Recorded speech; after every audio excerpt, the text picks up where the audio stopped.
this is Chestnut Checkers, and you usually introduce the show. And Yeah, we just started talking today. and you said I'm going to do a solo episode, or because Jordan couldn't be here today. I was like, well, how about I interview you about MS4, your other company that's because your primary company is Synergy Properties. Correct. Yeah. And for people that only know you through real estate and the Chestnut Checkers, what actually is MS4?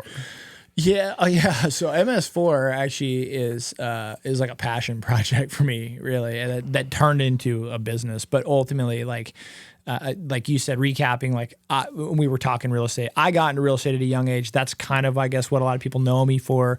That's where I cut my business teeth. And then that, having success in real estate led to, other business ventures, right? So I've owned small restaurants or bars. I've had other, I've loaned people money and played kind of a lender. I've done fix and flips. So I kind of have this different dynamics, but what you start to realize is like success leaves clues and there's patterns to success. Yeah. And initially as a younger, curious real estate agent, but then later turned business person I was always seeking out the people who I thought had success in an industry if I was going to go into that industry, or if I was going to dabble in that or try to change directions in that. Like if tomorrow I was going to start a coffee stand, or if tomorrow somebody came to me for a loan for a coffee stand, I would probably go find some people that own successful coffee stands and do a little research. Right. I'd do my online stuff and I'd do that, but I'd also probably ask around and be like, hey, and find someone who owns 2 or 3. And I'd go talk to them. Like, hey man, what am I really getting into here? What's the margin look like? Because people typically oversimplify stuff, or, see the dollar sign. The real estate's a prime example of somebody who's like, you see these TV shows and it's like, bought it for 200, sold it for 300, made $100,000. And it's like, no, they didn't. Right. Like but all businesses are like that. So I guess MS4 really was kind of this, I don't know how you say it, happenstance kind of discovery for me, where I think what's important to note, like as far as like the origination of it was, real estate background, that comes into play, business background, but 2 other things really kind of come into play. One is like kind of my philosophy background, and 2 is kind of like my like engineering background. And what I mean by those is like, that's just what I studied in college. So I only bring that up to people to be like, it played into the philosophy aspect. For me, played into the fact of like, when I studied philosophy in college, what I always thought was amazing or interesting was these people that had philosophies. I thought it was kind of weird. Yeah. Like you don't realize it, but like, I'm like, you read this entire book like about Karl Marx, right? Or some philosopher that, to this day is like debated and I'm thinking to myself, who the heck was this dude? Right. Like some guy was literally sitting in his house with a pen and like probably like a candle. Yeah. And was writing like his personal beliefs on like how a government should work. Right. And that's how socialism is born. Yeah. right. Yeah. Like, and we all know the book, or maybe not always, but we know Marxism and we know the story of Karl Marx, and we kind of but I kind of went a little layer deeper of like, what a weirdo, dude. Like, what a freaking weirdo. Like, or like, was he a weirdo? And then you like Nietzsche and kind of like when you study philosophy, all the great names is like, they all were kind of weird. They had to have been, right? To just basically take it upon themselves. I mean, because they probably had some sort of day job. I don't assume he got paid for it. Right. Like, what did Friedrich Nietzsche do for a day job? Like, I that's a good question. Yeah, like I'm like, but the dude was writing books without a typewriter before, it's like, but in the day, like, was he a bartender somewhere? Like, was he, did he work in some factory? That's interesting. Like, so he just had these ideas and he wrote them down, and he got famous because of them, and later probably too. Right. So I guess how does this play in MS4? Yeah. I guess I kind of just took that upon myself of like, through like kind of self-identifying through my business journey and through whatever was, I started to notice what I thought was a framework, what I thought like my framework could be. For yourself or for your business? Started for me personally. Okay. Totally for me personally. And just kind of like how I would start to approach problems, how I would start to think about things. And and kind of the buckets that I would use to put stuff in. And so MS4 quite simply is mindset, skill set, system, standards. There's 4 things, four pillars, 4 fundamental buckets. And so that's how those were the things that I either noticed made a difference in things or moved the lever, so to speak, or moved things forward. And so then I started to utilize them for my own purposes. So for example, initially it was more of a noticing of, what's the difference between John and Sally over here? Okay, well, John thinks different. He's got a different mindset. Okay, so mindset's important. Right? Yeah. And then I would start to look across different industries. Guy that owns a coffee shop. How come this guy has 7 successful ones? This guy can barely one by himself and is failing miserably. Oh, well, he definitely thinks different, right? So how you think about it is important. Or a skill set was different. You watch a professional athlete and you're like, well, what's the difference between this golfer and this golfer? Well, a tremendous amount of skill that's been honed in over time. So the mindset, skill set, system, standards, like the buckets just kind of came out of nowhere. Like they basically were just things where I was like, oh, like that's a thing that if you pay attention to it and build around can really move the needle. So basically like you'd found success in life and you, from your philosophy background, realized like I can basically like take my systems that I've taught myself and then like make it into an actual functional system that I could like give to people. Yeah. So yeah, it's a good point. So where did it transition into a coaching mechanism was really, and backstepping, right, was the the engineering aspect of it. That's one of the other things I studied in college, but engineering is very framework based. So I call it a framework, but through the philosophy and engineering background I had, it's like this, I just realized one day that I'd stumbled on this framework and I primarily just used it selfishly for me. But somewhere also along the line, as my businesses started to grow, I had to train people. Right. Like I would be hiring new agents to my real estate firm, or I'd be hiring new employees to a business I own. And you're like, I don't have a training manual. Right. I know how to do this thing well. I've never had to try to show someone else how to do it well. And we've had this conversation on Chestnut Checkers multiple times with people, I think like Doyle Wheeler, and like last week we were talking to Aaron, but it's kind of like the difference maker a lot of times in business and especially in business success is like finding good people and training them and propelling a good culture.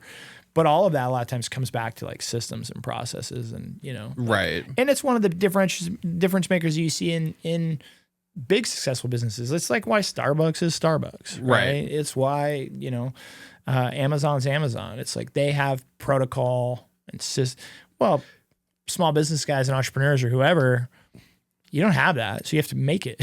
Right. The biggest example that I know of is Toyota created Kaizen, lean Kaizen, like that process, and they started taking their process and then go teaching other like manufacturers like that process, the lean Kaizen process, and that kind of sounds like you found this process, and then you're like, I can implement it in my businesses, and then also start teaching people it.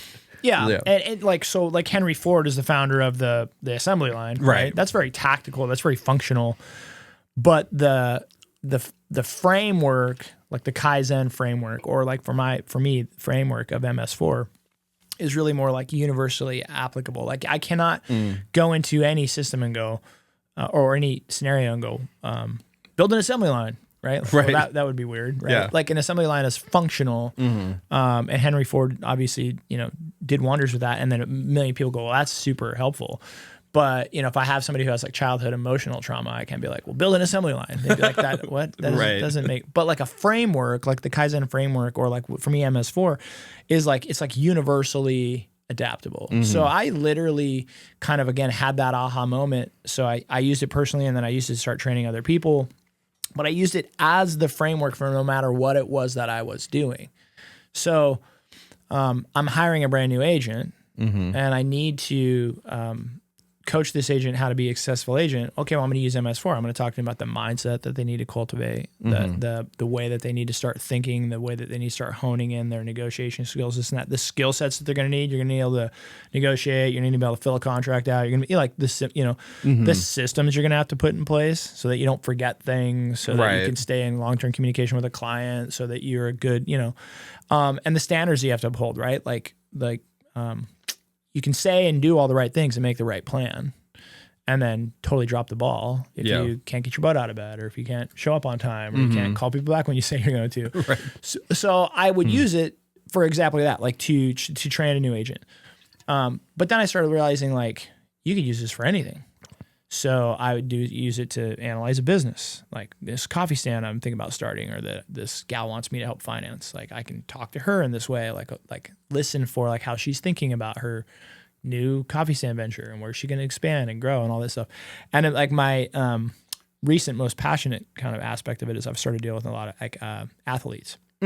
High school athletes. So I had the opportunity this last winter to kind of coach and mentor off the mat. I used to wrestle, so I would love to be a coach on the mat, but even like off the mat, I just I used my MS4 system and applied it to some student athletes, which was the first time I'd ever done it. Yeah, but I was like, for sure, I could totally do this. And so it's kind of grown legs. So you ask what it is or how it came about. It's just funny. It's MS4 is basically like my passion project. What I would say now is it's really turned into, if I had to pin it down, it's a performance coaching framework that I kind of have brought to life, and now I'm kind of figuring out how it fits in different aspects. So I have a very business functional aspect of it that's real estate based. That's where I originally started using MS4 as a coaching platform, was like MS4 business coaching.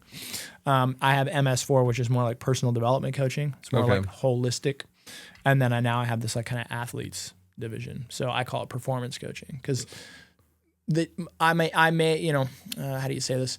Everything works together. So I'm not unaware of that, but there's also a real aspect to, I can coach you how to be the best Brennon that Brennon can be. We can talk about like what's important to Brennon and why Brennon wants, what he wants, or what's holding Brennon back, or, we could holistically coach Brennon to be a better Brennon and to be the best that Brennon, or you could also just be like, Keith, I want to shave 3 strokes off my golf game in the next 90 days.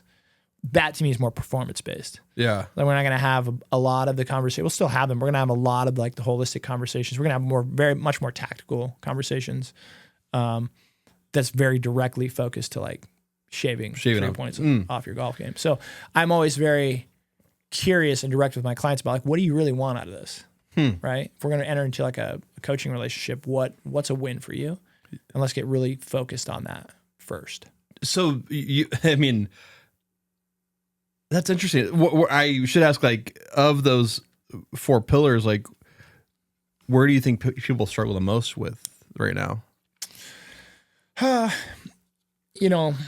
all interlink, and I can go on and on about it, but I think the mindset is for sure the largest, and I think that's why I kind of coined it as MS4, and starting with mindset, because it just kind of, with poor mindset or with limiting beliefs, really it's hard to overcompensate with anything else. Like good systems and good standards and good skill sets. And we've seen it time and time again, right? Like in professional athletes, like I don't think Tiger Woods became a worse golfer in a year. I think he lost it mentally, right? You know what I mean? Like how do you go from being the greatest of all time, unable to really even lose to some extent, to like literally like the wheels coming off and he can't even win like a major tournament? Right. Well, it's mental, man. I mean, it's not like his muscles didn't change. His skeletal structure didn't change. All of his knowledge and the history of the game and his experiences didn't change. He just mentally, Yeah. And I think for me, that's like a very powerful example. Sorry, Tiger. Not like he'd ever listen to this, but like you would see, to me, it was a huge aha of like how mental the game of golf is, right? And I think anybody who's ever golfed or has tried to golf knows that. Yes. It's very in your head. It's very in your, I mean, I could be having like the best round of my life and then have one bad shot, goes in the water. And now that that hole ruined my good round, my rest of the round is going to suck too, because my mindset completely changed because of one stroke. Emotions get involved. Anger, all sorts of stuff gets involved. But for me, again, that was going back to more of the observing aspect of creating MS4, was like what a difference maker mindset can be. So it's all good and great that you create this like system of MS4, but like, how did you start going out and finding people to take advantage of? Was it your agents? Is that how you started seeing success with it? Yeah. So obviously, originally I was using it. Then I started using it just as a framework to coach and train and mentor agents. That was the foundational root of it. And I was doing it like unknowingly, I think too. Like be very honest. This was not like one day, I just would be asked casually to go speak in Boise because a buddy of mine owned a brokerage in Boise and was like, hey, Keith, would you come down and talk to my agents about, your success and your agents and what you guys have built? And it would just be kind of like industry standard. We kind of like share knowledge and help each other out. There's also something to be said about, and this is something that's really real, is like being a prophet in your own backyard. Like one of my mentors said that to me and I never understood it, but it's like, I can fly to Boise and go speak to a group of 30 agents that all work for my buddy. And like when I leave, they'll be talking about me for 2 weeks to my buddy Brent and be like, dude, man, you need to bring Keith back, dude. I got so much out of that. Like, dude, that guy, and I could be talking to my own agents in my own office till I'm blue in the face and they like, don't listen to a word I say. And I can fly in Brent from Boise and be like, dude, will you come in here and like talk to my agents? And the same thing. They'll be like, man, Brent is so awesome. Like, how come we don't do any of that stuff? Like, it's like, it's all the same stuff, right? To some extent of like, success is simple. It's just not easy. But yeah, so it was very organic. It was like, I just kind of would like speak around those 4 pillars, not even knowing it. And it was like one day, I wish I knew the day, but one day it was like a light switch. I was like, oh man, it all comes down to these kind of 4 things, So yeah, so I wasn't charging for it or doing anything like that. And then really as I got, more mature and a little bit later in life and businesses, it was a natural evolution of people started to ask. And that was another weird kind of thing of, and people weren't asking me like, oh my gosh, Keith, you're so amazing. Teach me. It was more like, hey, would you look at this deal for me? And I'll probably say I get a half dozen calls a month from people that are like, that ask me the most random stuff that I'm kind of like, I'm honored to be asked, but I'm also kind of like, why are you asking me? Right? Like, I had a good friend of mine the other day call me about buying a airplane salvage business. Really? And they were like, yeah, man, we're thinking about buying this. And I was like, what? Why are you calling me? Right? Like, I don't know. Like, I do not fly. I am not a pilot. I don't know anything about air, but it's the business fundamentals, right? They're like, hey man, this is what the guy wants. And this is what we're thinking. And essentially we're like, would you take 20 or 30 minutes of your time and look at this scenario for me and just give me your thoughts, your feedback. And I've been doing that for years unknowingly. And so then eventually kind of the light bulb moment comes in of like, I'm using the same thing, right? Like they don't even know on the phone. They're calling me and saying, I want to buy this airplane salvage business. What do you think? And I start to probe and ask questions to get to the bottom of like, what are their minds at around it, or what sort of systems are in place for the business or don't exist? Like how automated is it? Is it a mom and pop show? Is it got 40 employees? Like it's so again, then it became more of like an offering of like, well, I have a framework that I work through. And if you want me just to give you the like shoot from the hip 5-minute conversation thing, great. But if you want to actually sit down next Thursday for 3 hours, I can run you through a process that I call MS4. And by the end of it, I can promise you're probably going to come out and know very clearly whether or not this is a good business venture for you to buy or not buy. Wow. And it's really, it kind of became like a consulting process. And I loved it. Yeah. I found out I loved it. And for me, I think it's because knowing myself, like this is Chess Not Checkers, and Jordan's not here with us today, but one of the reasons I love that show was because I am naturally curious into people that play chess, not checkers, right? Like that, like a little bit step up of the game.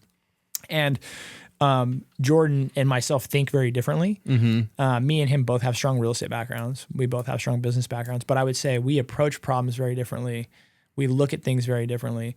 And we both have had success in our right in various places, but yet I would say we both play the game like of chess very differently, right? So there's also this like stylistic or approach aspect where You can have two really good performers in real estate or in basketball, and the players look completely different. Right. 6 inches taller, 6 inches shorter, different vertical leaps, different. Like you can play the game and be great at the game and not have to be the same person or thing. And so for me, this is just my style. Is I'm naturally curious. I have this kind of engineering and philosophical background where I start to like probe and ask questions, and that was where I get energy. Where I lose energy is like day-to-day operations. Oh, right. Like running a business. Right. The mundane or the boring. And the thing is, I call it the mundane and boring. Other people love it, right? Like there's a lot of people who I would say, and this is going into my coaching aspect, that are really good systems people. Creating systems comes naturally to them, and following systems. What I would say to any small business owner out there or large business owner out there is the bulk share of people, when you really get to the heart of it, love systems. And they'll tell you they hate them, but they really, what it is it's like structure. It's like kids. Like if they don't have any structure and you try to implement structure, they typically will fight back hard. But if you ever meet kids who were like born in structured environments and kind of grow up in them, what you'll find later is like they come to appreciate, like, I know when dinner is. Yeah. I know when I'm supposed to get up. I know I got to clean my room on Saturday. I can't go ride my bike. And while somebody who has no structure can look at that and they come in and they just feel so restrictive or like mean or rude, or what do you mean I can't play with my friends till my room's clean? Like and yet the people who have grown up with structure and just know it's there, it's actually comforting, right? And so what I'd say is most employee-employer relationships are based that way. Most employees want to win by knowing they made their employer happy and that they did the job that they were supposed to do and that they did it well. So they kind of crave structure. Yeah. They're like, hey man, if I'm going to get hired for a job tomorrow, I want to know what the pay is. I want to know what the hours and expectations are. And I want to know how I win. Right. You know? And then I want to do that. And I want to like win through that. And I want to go home and I want to cash my check and know that I'm good at what I do. I would lose my effing mind. Only because I'm like, dude, I have to do the same thing. It's restrictive. They're going to tell me what to do. They're going to tell me how to do it. Right. Yeah. So you just learn different things about yourself and about different people. But that's one of the aspects that goes into MS4. I mean, I could talk about this all day, but how does it, like, when you first started implementing this, you implemented it with your agents and like specifically around marketing, right? Is that like how agents market themselves, or is that? No, that was an evolution of like when I originally or first launched it as a full scale real estate coaching division. I launched it with the aspect of lead generation in mind. Okay. I say the words real estate agents because that's my hobby. It could be any small business, but what I find is just like there's buckets for MS4, I've also noticed in business there's buckets of where people stumble, and one of them is actual marketing and what I call like lead generation. Most businesses struggle or fail, not because people don't care, not because people aren't smart, not because people aren't good at what they do. They fail or they struggle because no one knows about them, or they don't know how to tell enough people about what they do, or they don't know how to convert those people into clients, And it's not, again, it doesn't mean people are dumb or that they're not smart or that they're lazy or anything like that. It's just that it's not something that's typically taught well. So I kind of took that passion project on for real estate through my MS4 because I was like, I want to show agents how to generate business consistently, predictably, and kind of solve that problem, right? I would say that most real estate agents kind of like, and small business owners go to their grave without really ever solving like the lead generation problem or like the client procurement problem. Right. Because they tend to get coached or taught to like network their sphere and the people that they know and just kind of like go out and, it's like, it's the most general advice ever. Like you get a real estate license and they're like, go out and meet lots of people and be a nice person. And those people will want to do business with you. Right. And then, when they do, if you do a good job, they'll want to do it again and maybe they'll tell their friends. And so it's like, and it makes sense. You're like, okay. It's a very like out of control feeling and very hard to duplicate. I mean, it's like, it reminds me a lot of like, I never did network marketing I used to work for a network marketing company in marketing and I watched all these people do this. And then I have watched real estate agents do the same thing. I'm like, real estate agents seem to be, that's kind of what they're doing. They're basically network marketing with their circle of friends, and it just starts growing. And if you're good, you grow that circle and you keep on getting more leads, and then eventually your marketing grows. But like, the average lifespan of a realtor less than 2 years. Yeah, it's short. And what's the average of what's the number of houses an average realtor sells a year? I used to know these stats really, but I always give it the benefit of the doubt, and I increase them because they're so unbelievably low. People are like, no way, but it's literally like less than 2 or something. Yeah. You know, I mean, it's like, I always say it's like 5 a year or something, you know, and I think it's like less than that. But the numbers are also hard and skewed because of what do you do with all the agents that don't sell any? Right? Like, well, anything's by 0, 0, right? Like, so it's like, so you have this weird way to calculate those numbers, but it's very low. Right? Yeah. Like if you take the average real estate agent, they're making like 30 to 50 grand a year, maybe. But then you have these really high achievers, right? You have this big swing in the business where you have people that are making millions of dollars selling real estate. And then you have people that like make $22,000 a year. But you've helped agents go from like that beginning level of selling 2 houses a year to like selling 50 houses a year. And you found that primarily in... I find that primarily through my MS4 framework is how I coach them. Yeah. But I find that primarily in lead generation and marketing, like properly understanding lead generation and marketing. And I get very candid about this when I coach with people, but like, listen, here's the deal. If you just take 10 agents and you give them all to me and they all say, hey, Keith, I want to grow a real estate business. I've never sold a house a day in my life. There's going to just naturally be a fairly big spread in the first like 6 to 12 months based off people's natural ability and their personalities and their behaviors and their looks. Like, if you give me somebody who's female and attractive and bubbly, and you give me someone who's, 55-year-old balding accountant, that's going to be a drastic difference typically just based on like this kind of attractive nature that a lot of people kind of have that attracts people to want to do business with them or utilize their services. That's fine. But every single one of them is going to typically hit a ceiling of achievement. Yeah. Based on their natural abilities and natural skill sets that will typically leave them wanting a little bit more. And so that's what I tell people is like, listen, your natural abilities might end up being that you're that person that does the 3 to 5 deals a year and you're like basically starving and you need to figure something out. I've also met a lot of agents that are like, that have come to me for coaching or advice that are like, hey, Keith, like I don't not do well. I don't not make good money. Like I consistently sell like 22 to 25 houses a year. And I'm consistently making like a 6-figure plus income, but like I'm burning out or I don't see an exit strategy, or I'm quite frankly like getting bored. Or what'll typically happen is a lot of those people that have a high level of success early on, they're doing it based upon their kind of like natural abilities.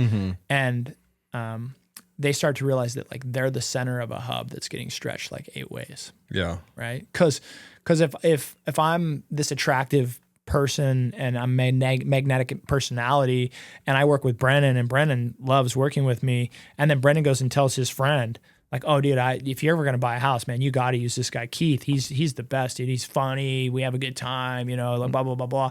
Well, now that dude wants Keith. Right.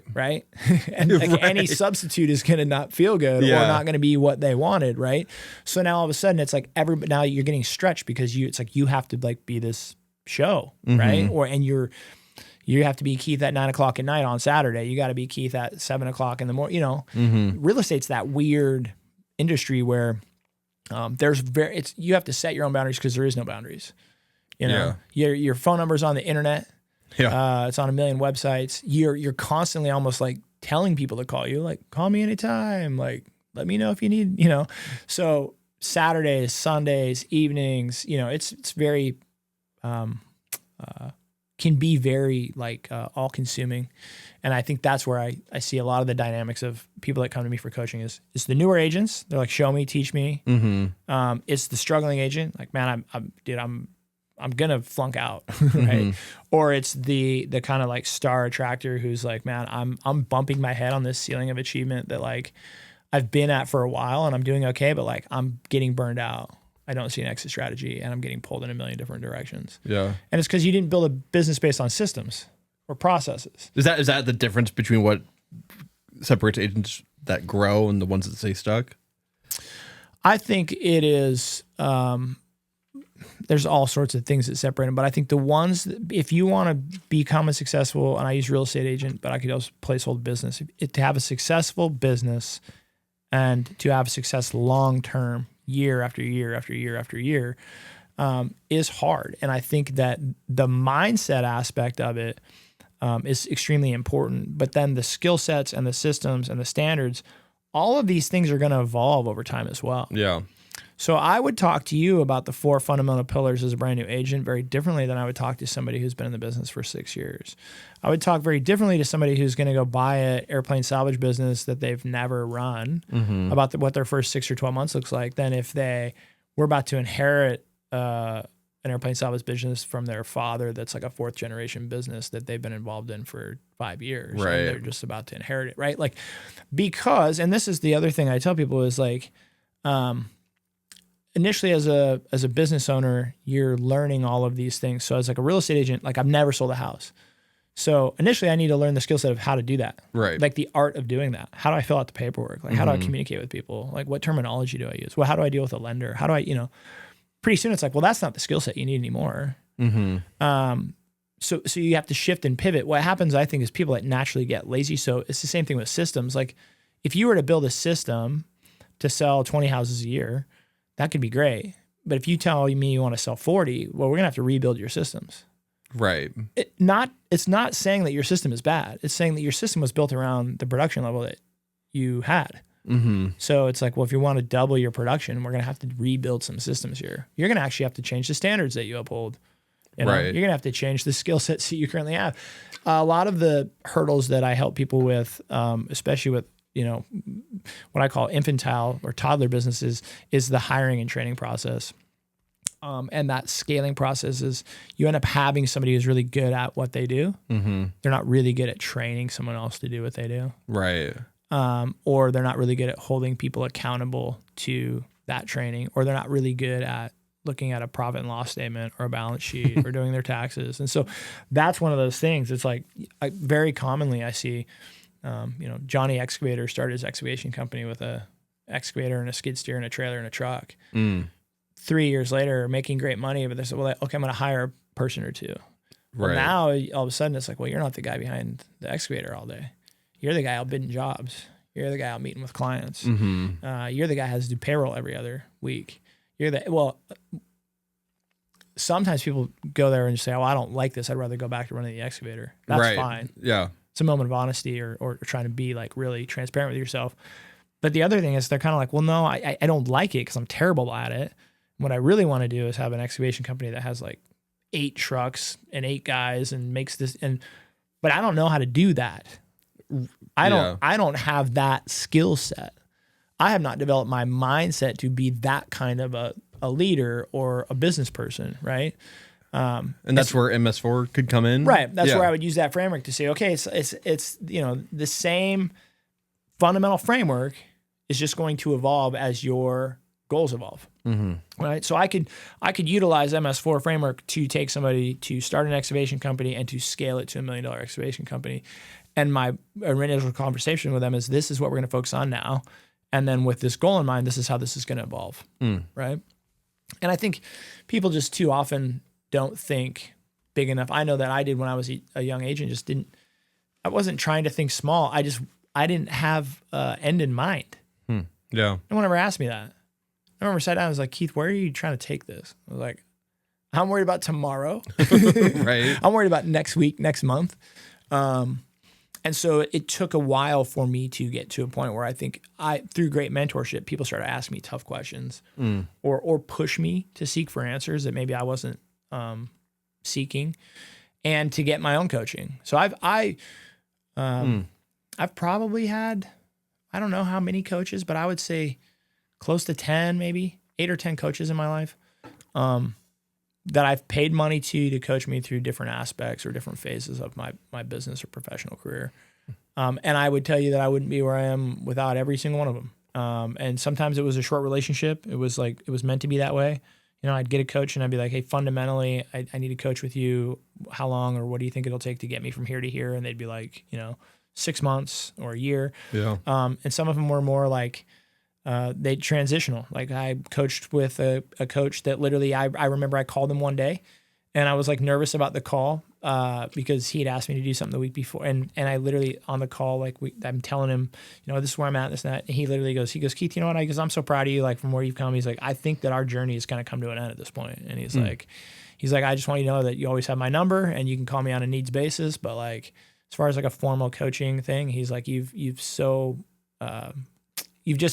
graduated, so to speak. It was kind of weird, but it was cool. And to this day, I have his number like on speed dial on my phone. I can call him and be like, Mike, it's Keith. Like, that's awesome. What's going on? So I've had them all different ways, but I think that was another reason why I probably got into coaching or turned MS4 towards a coaching model. Mm-hmm. It's because I've benefited from having coaches and being coached and seeing the value in that. And so it's like kind of like pay it forward, so to speak.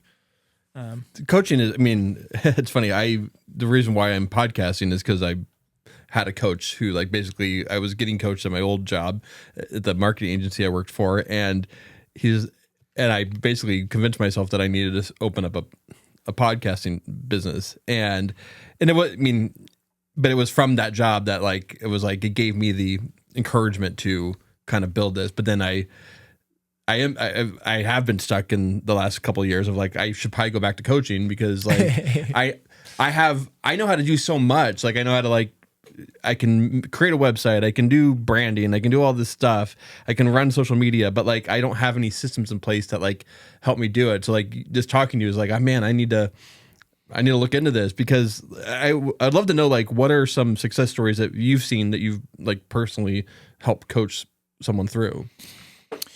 Yeah, so I would say my most, my most fulfilling or best experience for me was like when I was building my brokerage and I was basically hiring and training probably anywhere between like 5 and 10 agents a year that were coming in. And the personal growth and the personal development that people go through is what I would say probably the secret to any coaching relationship working out. So not to sidestep your question, like I can get to a few examples, but like what I would say is watching people themselves become more confident, to become more secure, become more clear about what they want. Yeah. That's so much of the coaching aspect of it that I loved as far as like getting to go through that with people. So kind of like seeing them come in and kind of having this feeling of like they're nervous and they're scared and they're anxious, or they're getting into real estate, straight commission job is like a big step for a lot of people. Yeah. And having like that fear, but then all of a sudden seeing them gain that belief in themselves, seeing them get some self-confidence, seeing them all of a sudden be like, oh my gosh, like I can do this, right? And then, and not only can I do this, but I can do this well. So I love that aspect of coaching. As far as like my favorite aspect, I guess that going back into that, like I have had not just one or two, but I would say probably upwards of 20 or 25 agents that I have hired that have never sold a house a day in their life. And probably all of them achieved well over 6-figure incomes and started real estate investing, which is another thing I'm passionate about. And then kind of teaching the ropes there to where like, I have a lot of pride in that. I would never say I did it because that's the thing about coaching. It's like I'm a big sports guy, but it's like the nuance of coaching is very interesting for me because there's an initial reaction to me, at least when I was young, of like I wanted to have a coach that had been there. So it was like if I'm going to go boxing tomorrow, like I want Mike Tyson to be my coach. Like that was like a natural thought, and it tends to be a natural thought for a lot of people. It's like I want the best fighter in the world to teach me how to fight. Right. And yet when you look around, the bulk share of the best coaches in the entire world are like overweight, fat, like out of shape dudes or something. Right. It's the weirdest thing. You're right. You're like, how's Bill Belichick coach Tom Brady? Right. Nowhere near the talent Tom has, right? Can't throw the ball, can't do it, and yet can be an amazing coach to a guy like Tom Brady. And so he's like, well, so there's definitely a difference, right? Like coaching itself is a skill set. Yeah. And so I think being able to go through that process with people, but sharpen my skills as a coach has been extremely fun. But the biggest fear with coaching that I find, I mean, I could just ask you because you're sitting here probably having your own thoughts about it, but like when you go to hire a coach or when you're thinking about coaching, like what's your biggest fear?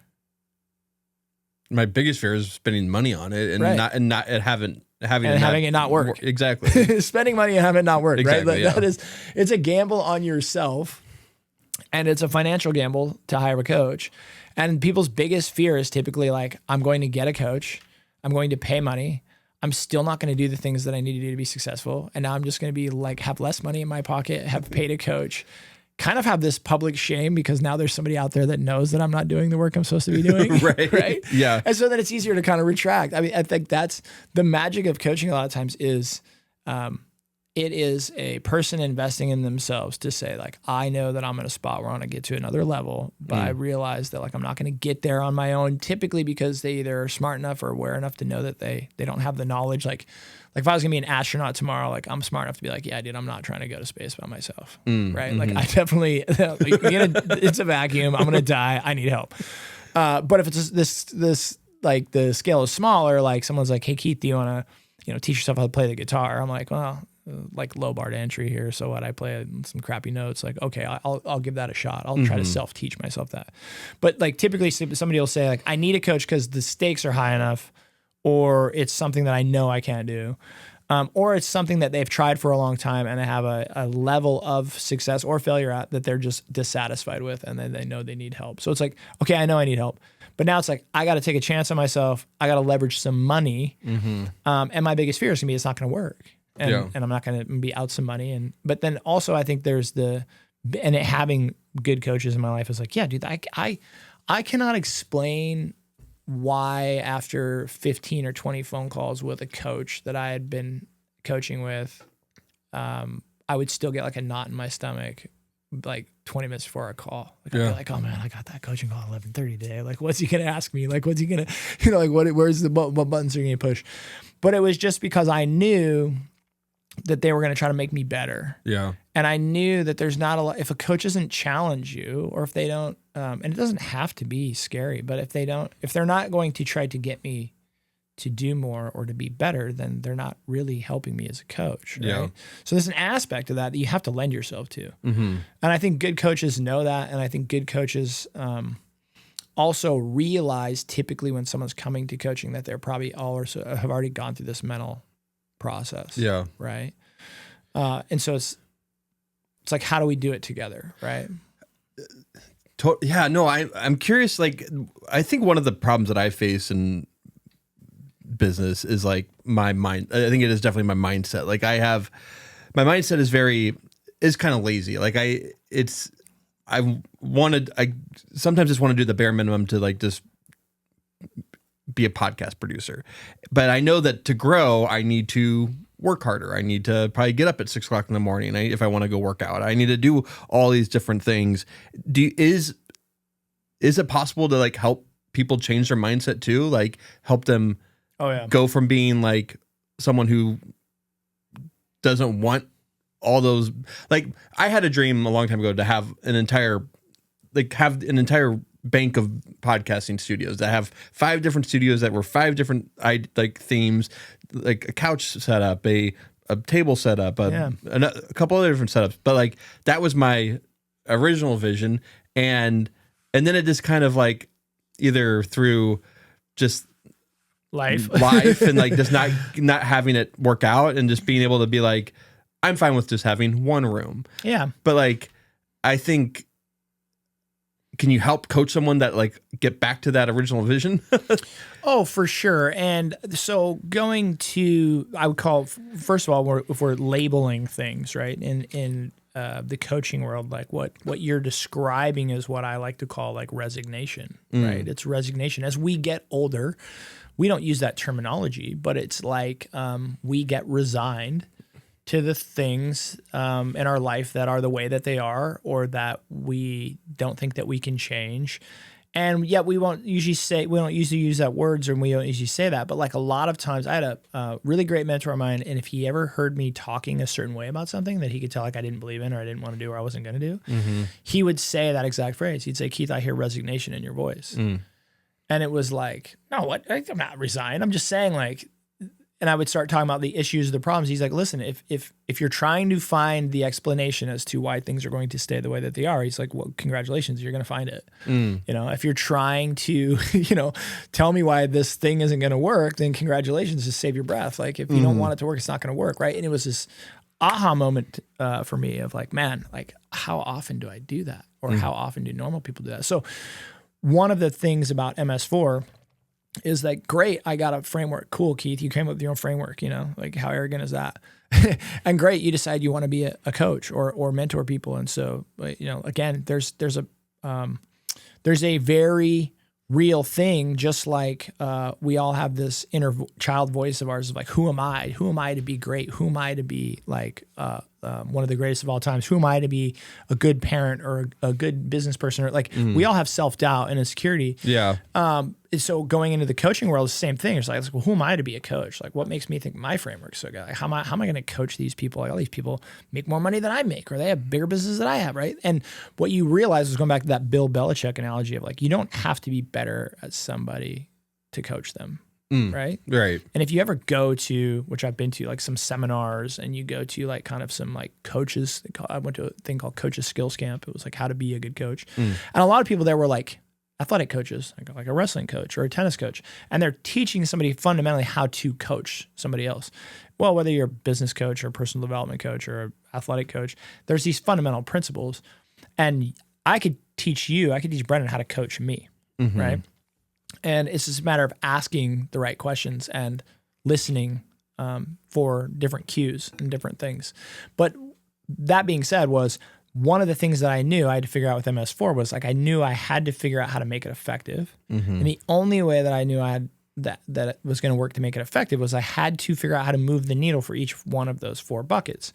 This is a very long way of me saying the very first bucket is mindset. And the only way that MS4 makes a difference for anybody is if I backward figured out like what it is about mindset that's important and what moves the needle. And so one of the things that I originally focus on with people with the mindset aspect of it is getting very clear about where their mindset currently is, getting very clear about where it is that they want to go. So you have perspective, that's where I'm at. You have basically like a goal, that's where I want to go. And then you cast vision, and vision is like what the route looks like. So I could be, you know, rudimentary example, I'm in Spokane, I want to go to Seattle. Fine, I know where I'm at, I know where I want to go. But the path can be very different. Right. So the vision then is, what does it look like? Am I driving? Am I flying? Am I going with friends? Am I doing whatever? But when you come down to mindset coaching, the biggest thing that I learned was how to change someone's mindset, or how to get people's mindset to change. And most of that comes into wiring.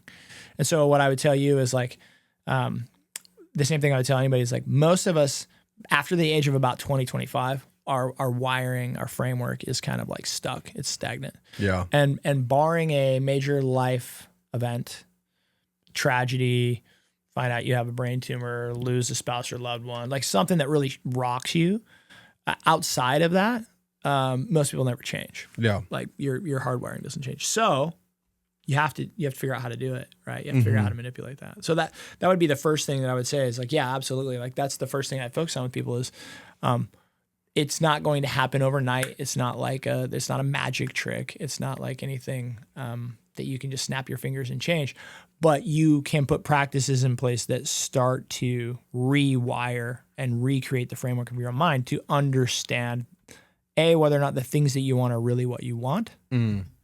And B, when you find out what it is that you want, the steps that you can take to get there, to essentially remove limiting beliefs and to get your subconscious to help you achieve those things. And I don't talk too much about that outside of like a direct coaching relationship with people because it starts to sound pretty woo-woo and you start to kind of lose people. But there's some real like research and there's some real kind of profound ideas and concepts that I believe in with regard to like the subconscious and conscious mind. And like most of us are self-sabotaging every day from the things that we want. And it's not, a lot of people have a lot of embarrassment behind that. They have a lot of shame behind that. A lot of people have written a lot of stories about that as to like why they don't deserve it or they can't do it. And typically those are the larger holdbacks. It's being a business coach, people want to come in and, going back to the aerospace analogy, I mean, I can assess a business and it's gonna be very tactical. Like, how much money does it make? What are its overall expenses? Like how long is it? That's fine. But when someone says, Keith, I want you to coach me and I'm stuck and I want to get to this other place, it's really hard because there's very likely not a simple solution that you don't already know about or that you haven't already tried. Or that I'm going to enlighten you on. Like, well, Brennon, if you really want to do that, just do that. It's like, there's already, without you even telling me or without anybody even telling me, there's typically already some sort of a mental holdback that needs to be addressed. Yeah. And that's not rocket science. Right. It's just like, obvious. But at the same time, I'm also not like a psychiatrist or a psychologist. So there are areas that I draw the line. But usually it's just more of like, what I would say is it comes down to one of two things. It's typically is people are unclear about what they want, right? Or think that they want something that they actually don't. So those two exercises I run people through.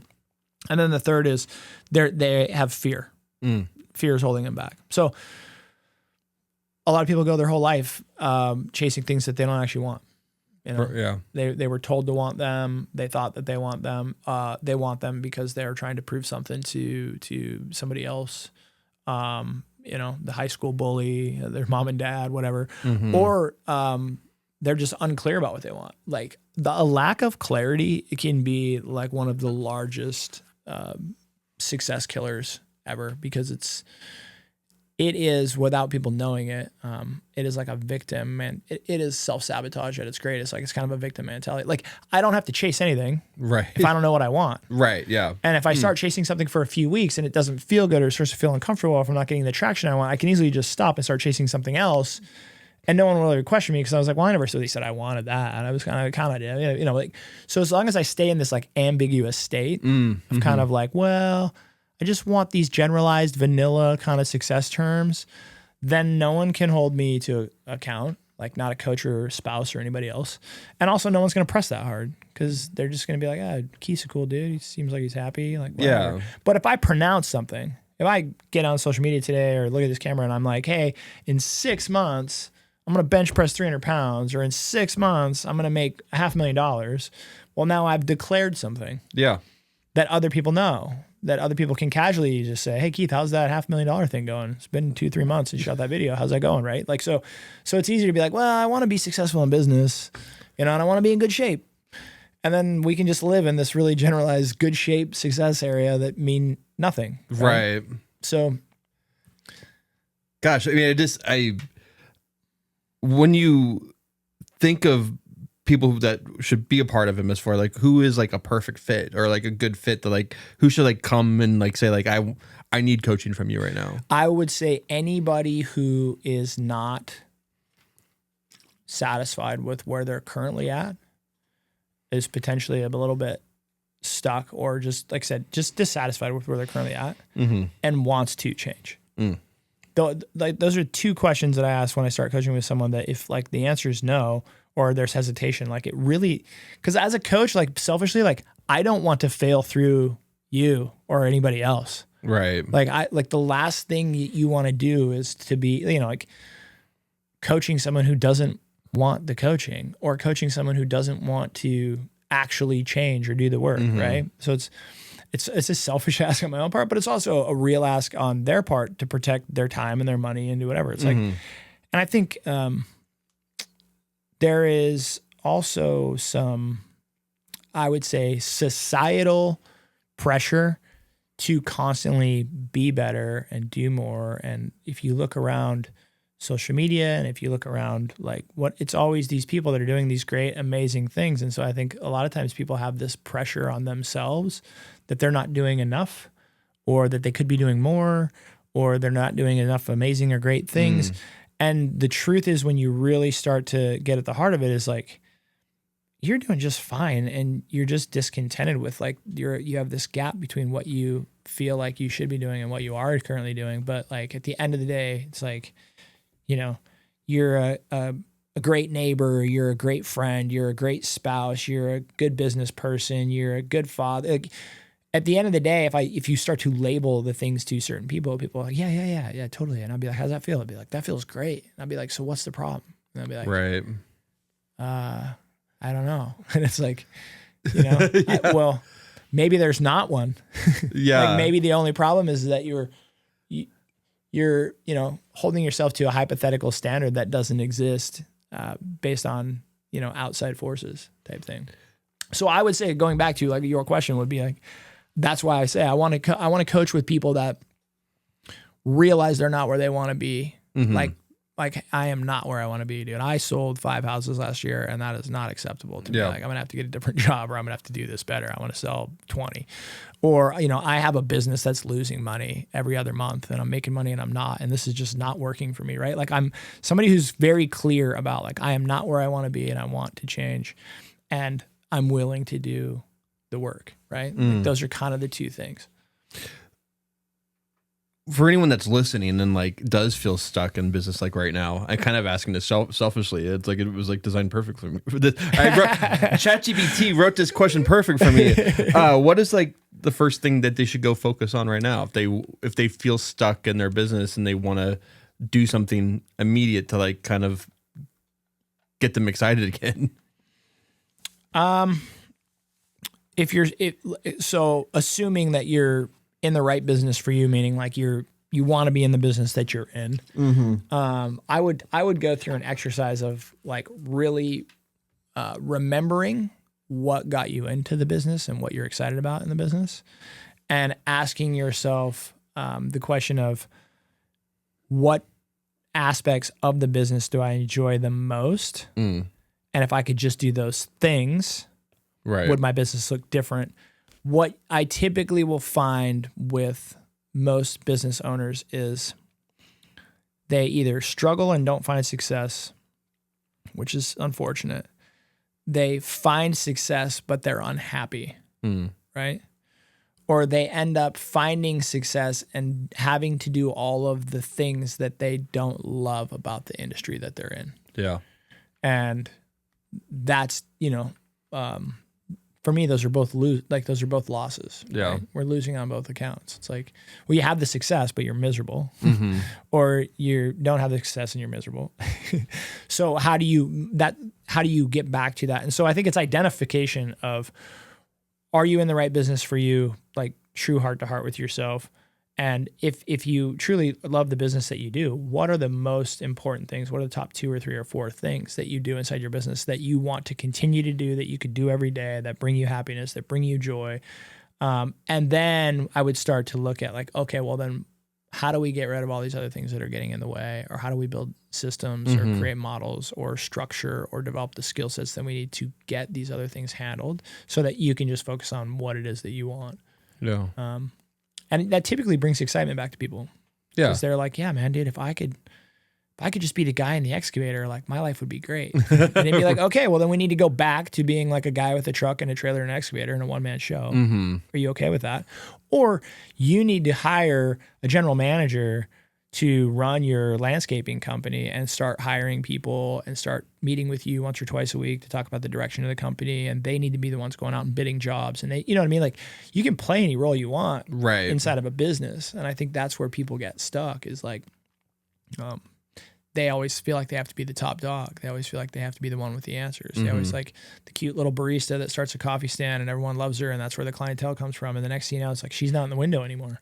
She's not dealing with the clients anymore. She's going to Costco to get the cups. You know, she's coming back on Thursday to count the till. You know, so then it's pretty soon. It's like, well, now I'm miserable. It's like, and the business isn't doing great, or it is, and so it's like, how do we get you back in the saddle, right? Of that, how do you get? And that's fine, but I think a lot of times that's not how success looks, right? Because we look out into the world of CEOs and the media, and we don't see that. Like we don't see Jeff Bezos packing boxes at Amazon, right? And you know. Probably because it wasn't even Amazon was like a bookstore or something, you know, when Jeff thought of it. But I'm saying, like, as an example, it would be like, yeah, but if he really liked that, then that's exactly where he should be. You know, I think that we all see these stories of these people who kind of climb to these heights of like, they now live on a yacht and they don't touch anything and they don't have to do anything and they're mega rich. And I think that that's a distortion of reality, right? Right. Most people want to get into an industry because they have some sort of passion for it, and then there's an aspect of that industry that they're passionate about. Right. But you could also be passionate about building a business, right? And like growing it. Like, and like, I mean, I think the one thing I've always struggled with is like, I got into podcasting because I love listening to podcasts. And then I was also in marketing, and I knew I could leverage my marketing skills and design skills to be able to create a podcast. And then I was like, oh, I can take all this equipment that I bought and I can start doing that for other people. And I think that's where I found my joy, was like being able to create podcasts for other people that couldn't do it themselves. Yeah. But then the book I was always recommended was E-Myth. I forget what the exact. E-Myth. Yeah. The entrepreneurial myth. Yeah. I think there's like the entrepreneur, the manager, and it's all the different hats. Yeah, yeah. And like, and you kind of were talking about that, just like, because the part of what I hate about my business is I hate doing the financial side of things. Like, and so like, but learning those things and like being able to like find ways to create processes around it sounds exactly like how like MS4 could help a business like and mine. I always tell people was like, it doesn't mean you got to snap your fingers either, right? It just means you have to work through it or towards it. And so I feel like a lot of like, for, you know, if you're like, hey, I hate the book work, I'm like, great. Let's hire a bookkeeper. Well, hey, that might not financially be possible. Or B, if it was financially possible, you'd still have to like vet them. You'd still have to decide what part of the books you want their help with. You know, like there's still work for Brennon to do. It's just more an identification of like, okay, so the book work aspect is a issue that we don't want to be an issue long term. So let's now like put steps in place to get there where the bookkeeping thing is off your plate. By the way, that's still going to take some time, effort, energy, but you can be able to commit to it a little bit better because you see that light at the end of the tunnel. Okay, I know that I'm going to come in and kind of, I call it like eating the frog, right? Like, have you ever heard that expression? People talk about like eating the frog first thing in the morning. It's like, it's kind of. I haven't heard that. I mean, okay. I feel like, but I feel like it's something I have heard, but I don't know the. So I think the idea is essentially get up and do the thing that you least like doing first thing in the morning, so that it's out of the way. Right. They call it eating the frog, but people stomach the frog better when there's like a carrot at the end of why you eat the frog, meaning like, hey man, if I show up every day and I do this, or if I over the course of the next 3 or 6 months, I'm doing these things and so that I never have to do them again, or so that problem is finally solved, people are much more apt to wake up in the morning and eat the frog. Right. There's a lot of reality to behavior that people like to ignore, meaning not just in mindset related, but like when you are playing to your strengths, you use up a lot less battery. So when you get to wake up every day and naturally be the kind of person that Brennon is, talk the way you want to talk, interact the way you want to interact, deal with the things that you like to deal with, you will go home at the end of the day, and it's kind of like a cell phone battery, right? It's like by the end of the day, you're going home and you still have like 85% of your battery on your phone, right? The hard part is when you start acting outside of your natural behaviors. It's like that's typically where you start to suck a lot of energy and a lot of battery. Yeah. And that's going back to that conversation with a lot of entrepreneurs and business owners. They kind of corner themselves into doing the jobs that nobody wants to do or that need to get done or whatever. And what happens is they start playing outside of their natural behaviors, and it starts to just kind of eat their soul, so to speak. And that's, I think, identification of that a lot of times just comes from a basic behavioral assessment. What was that for you when you were building a business? Like, what did you hate about growing your business, and like when you were finding success? Was there something about it that like you just like, I don't want to do this anymore? This is gonna. I always have to premise this. The biggest aha that I had was I took a behavioral analysis assessment personally, and I had a coach of mine go through it with me. But he's like, "You're not a people person." Oh, He's like, "People are a problem for you." And I was like, "What are you talking about? I'm real estate. I deal with clients all day. This and that." And it's like, but when we actually kind of got done having this conversation, I was like, "Yeah, dude, I hate that." It wasn't that I hated people. It was that the interactions, the constant interactions and the multitude of interactions having with people were really eating my battery. Whereas like I could sit down and look at like spreadsheets and analyze some like an apartment complex and a business deal for like 6 hours. And people would be like, dude, get me out of this room. They'd be like clawing at the wall. Like, how can you sit and watch, like look at mathematical spreadsheets all day? I think that was like more my engineer. Like I loved it. I'd be like, oh, it's a problem. I'm solving it. Like, oh, what happens if we increase rents? What happens if we depreciate debt load? What happens if we, like, and yet if someone's like, hey, Tina's in the other room and she's mad because the chandelier in the kitchen was supposed to stay and it didn't stay and closing was yesterday and they just didn't want, and I was like the drama, right? Like oh man, like having to go talk to like an emotionally charged, peed off woman that was like mad about a chandelier, right? That was the kind of stuff where I would just be like eating my own soul. And so my business coach was literally like, he's like, you got to get out of production. And I was like, what? He's like, you need to stop selling houses. He's like, you kind of encouraged me to become more of like the operations type, like CEO type role. He's like, you need to focus on like the marketing, the advertising, the ad spend, the lead gen. You need to start focusing on training agents, hiring, recruiting, like staff. Like he's like, you're a systems guy. Weird, right? You're whatever. But he's like, you're not a people person. When he first said it, I was like insulted, right? I would have like fist fought him over. I was like, what are you talking about? You're an idiot. You know what I'm talking about. And then afterwards, I was like, yeah, you're right, man. So that was it, man. For me, it was an aha of just like, I had to put myself in a scenario where I was dealing with clients that I really enjoyed and where I was having a minimal amount of interaction with people and issues by building a structure around me of like a leadership type squad. So there was a portion of my career where like probably the organization was maybe, 60, 70, 80, 100 people. And then all of those people were dealing with like potential buyers and sellers and contracts. And so on any given day, there's, 400, 500, 600 interactions between people happening. And I would be dealing with like 2 people, I would have like a transaction coordinator and like a listing manager, or I would have like, it was one of those things where, and did I deal with more than 2? Sure. I'm saying like, I had to limit my interactions. Yeah. Right.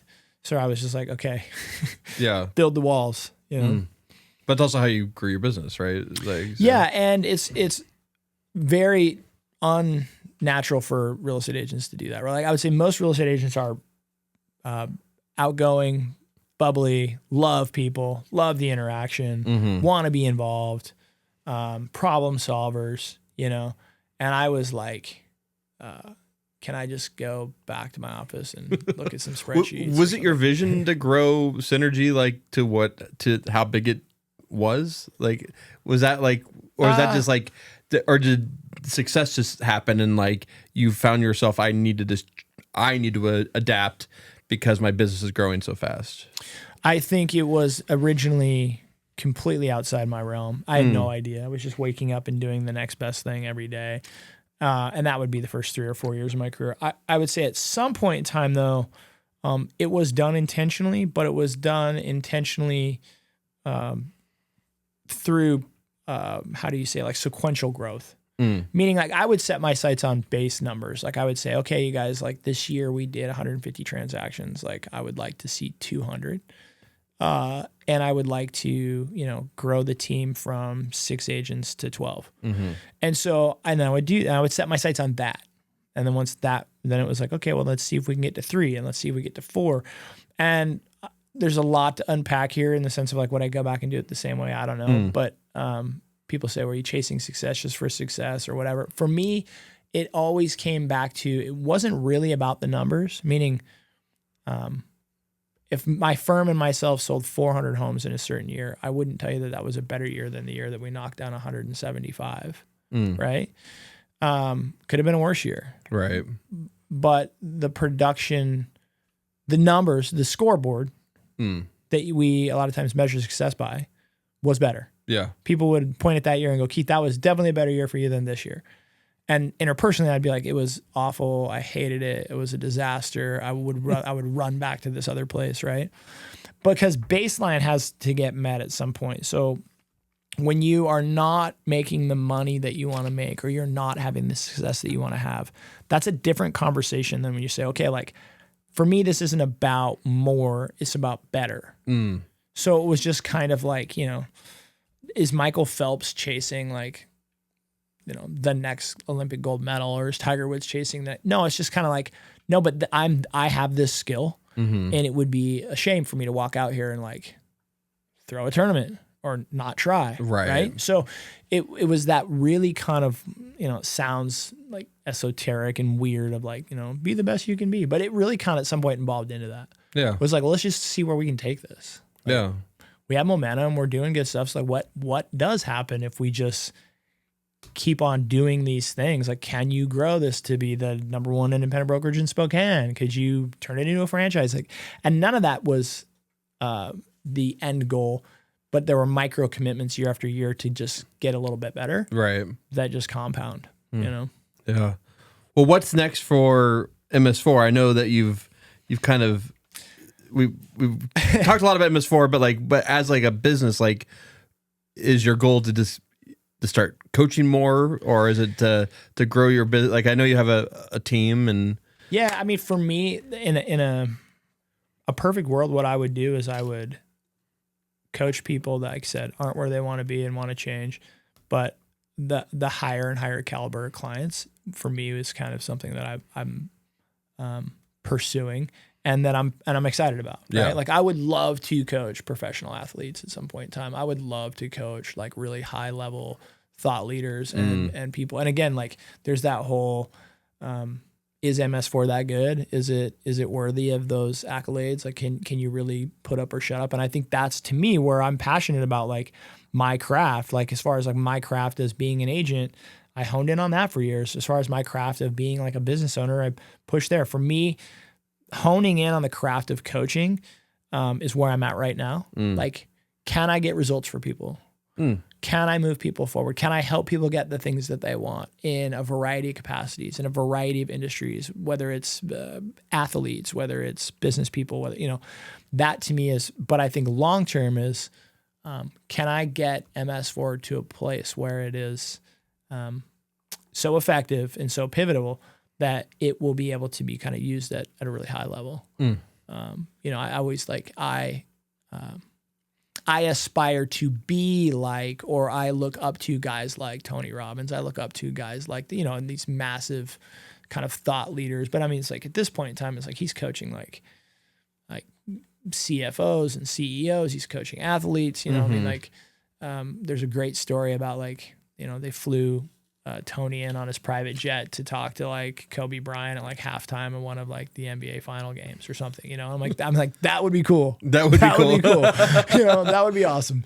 So we are a far cry away from that, but yeah, that would be like the end goal would be like, and not to just for the accolades, but just to know that it was that effective. I think going back to how this conversation maybe started a little bit was like, did Karl Marx know he was writing like the Communist Manifesto when he was writing it, Right. No. My assumption is no. Right. He was just some crazy old dude with a quill and a pen and a candle writing his thoughts, but it is literally lived on for hundreds of years, So to have that legacy through MS4, I think would be sweet. Yeah. But it has to work. It has to work. It has to be effective, right? Like, it has to stand on its own legs. The proof has to be in the pudding. Yeah. Well, how can people find out more about like MS4? Yeah. So, I mean, I would say just like DM me, direct message me. My phone number is literally on the internet. You can find Keith, no problem. My phone number's been on the internet for 20 years. But socials, I'm on Facebook and Instagram quite a bit. Direct message me, text me. If you want to check out a little bit more about MS4 as far as like an agent capacity, like if you are a real estate agent, you can go to ms4digital.io. There's a video sales letter there and a little link that you can click to take a questionnaire and schedule a consultation. And I would say that's much more real estate dynamic specific. But if anybody's interested in athletic coaching, personally or for their sons or daughters or small business coaching, I just say just reach out, and I do a half-hour one-on-one consultation for free, and we kind of just walk through like how MS4 could help them. But yeah, I don't know, man. Chestnut Checkers is like I took over Chestnut Checkers today. With, it's fun. I feel like you talk a lot about MS4 and like the podcast, and you talk like, and I think everyone knows that you're very like it's very primarily real estate is what comes out of the show, but like there's this other part that like people just don't know about. And I think what I've seen from people that have come in here just like producing your show is like you have a lot of knowledge to give people to help grow themselves like through business or through themselves personally. And so I think it's important for people to know more about it. Yeah. No, thank you for that. I appreciate that. And it's performance, man. I'm passionate about performance. I love to see people perform. I always relate it to like, you have kids. Yeah. I always relate it to kids. Like for me, there's nothing more than those like proud dad moments or mom moments, I'm sure, of like watching your kid either like do or say something that you taught them or that you told them to do, right? Or even that like somebody else did. Like, watching my daughter change her grip on her softball bat and then hit a double or something is like, you're just like, yeah, dude. No, I've definitely had moments of that with my son. My son is like, can be somewhat of a head case in basketball, but then like I give him like, hey dude, just like if you're going on a fast break, don't look behind you. Just go and just focus on doing a layup. Don't worry about someone chasing you down. Right. Because if you're worrying on a person chasing you, you're gonna brick that layup. Yeah. But if you just focus on doing the fundamentals of putting in the layup, like it's a lot easier. And then when you watch him do it, and then I'm like, yes. See, I am right, Link. Yeah, that's the other one. We like to be right. That's the other one. All right. Oh, thanks for sitting in with me today, Brennan. This is great. Yeah, no problem. All right, you guys, thanks for listening to today's episode. While you're out there, would you please do us a favor and give us a like, subscribe, or a follow, whether you listen on Spotify, iTunes, or YouTube. We'd really appreciate it. Also, if you don't mind while you're there, give us a 5-star review. Maybe write a review. If you have a favorite episode, feel free to give it a like. Thanks for listening. We really appreciate it.